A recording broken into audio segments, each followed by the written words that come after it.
Assalamu alaikum warahmatullah. Yan uwa da fatan kuna lafiya, alheri ya kai muku. To labari namu na Niger musamman ma dai kam na kayan yaƙi, ba zan ce wai kawai bindigogi ba, kayan yaƙi da aka kama a wani gida a nan Niamey. Mun gani bidiyo da ya hito jiya da bayani da CNSP suka yi da cewa sun kama kayan yaƙi da abubuwa da yawa wanda ana shirin a zo a tada wani tashin hankali a nan cikin Niger. Cikin bayani suka ce gidan nan da aka kama kayan yaƙi na a cikin shi gida ne na wata association wanda sunanta ECAP Sahel Niger. To, musan su wane ne su wannan ECAP Sahel? ECAP Sahel dai aikinta a Sahel da aikinta musamman ma a Niger, ita kamar majalisi ne ko kuma wata organization ce wanda Union European ne ya azata don ta rika taimaka ma kasashe tare da aiki da jakadun tsaron ƙasa, police da gendarme da duka dai jakadun tsaron cikin ƙasa suna aiki tare da ICAP don su rika yin wani bin ƙara masaniya na harkar wasu na'urori, kuma suna yin antrenema a lokaci zuwa lokaci. Kenan a takarda a rubuce aikin ICAP a cikin Niger shine da taimakawa don a ƙarfafa kuma a ƙara gyara aikin jakadun tsaron cikin ƙasa. Idan muka ɗan koma baya wasu 'yan watanni sai muka ga bayani da CNSP suka ce sun da aiki tare da su tare da wannan ICAP, kuma aikinsu ya ƙare ya kamata su bar Niger.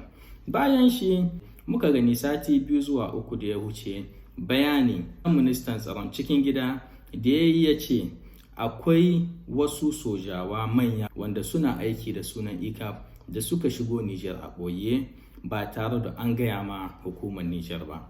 Bayani na ministan tsaron gida General Tumba ya ce ya ba wa'annan mutanen guda 5 kwana 3 kawai don su bar ƙasar Niger.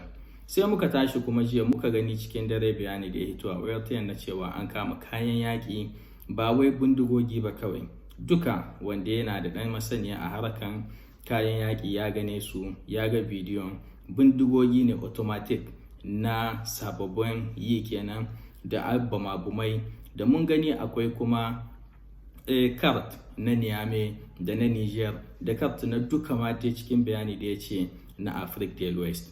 Mun gani da suke da motoci kuma da bayanai da na'urori da yawa na cewa a shirye suke don su tada hankalin Niger. A cikin bayani suka ce wannan mutanen Faransa ne suka kawo wannan kayan yaƙi, sannan kuma ba wai wannan kaɗai ba, kaɗan ne a gani na cewa wannan gidan ba shi kaɗai ba ne, akwai gidaje da yawa wanda gaskiya dai kam ya kamata a yi dogon bincike. Kuma abin ciwon shi ne cewa akwai da yawa mutane namu na Niger wanda ake haɗa baki da su suna yi ma Faransa aiki don a ɓata ƙasanmu Niger. Bayan bayani ya hito, mutane da yawa suka hito wasu cikin social media suna cewa wannan ayi labarin ƙarya ne, kawai CNSP sun sa wa'innan kayan yakin ne don a ɓata sunan Faransa. To duk wanda ya ce wannan labarin ƙarya ne ya kamata ya hito ya yi bayani, ya haɗi, ya hiddo gaskiya. In ya ga wannan ƙarya ne sai ya hiddo menene gaskiyan magana. Idan kuma suna ga cewa an yi magana ne don a ɓata sunan Faransa a cikin Afirka, sai Faransa ita ma ta hito ta yi bayani, ta ƙaryata abin, ta kawo hujjojinta, tun da mu dai Niger gashi nan hujjoji sun zo. A kuma ya kamata da cewa tunda an kama gida ɗayan nan akwai ba shi kaɗai ba ne, tabbaci akwai gidaje da yawa.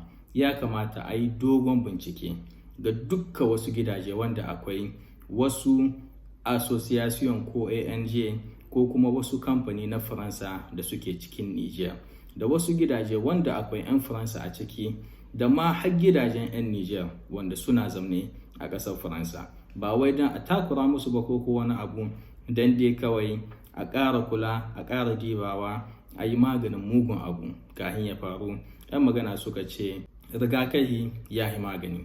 Kenan muna fatan insha Allahu abun nan gaskiya ba zai je ko ina ba zai je nesa ba, kuma Allah ya ƙara kama ma jami'an tsaronmu da hukumarmu don dai su kare kan wani mugun abu ya zo ya bata mana wannan ya ta Niger kuma da wannan tahiya ta CNSP.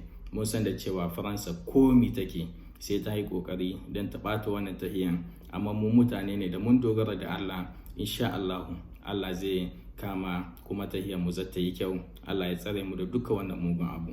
wannan shine a takaice labari na musamman ma dai kan kayan yaƙi da aka kama a Niamey jiya a anguwan Francophonie hanyar Cangarai.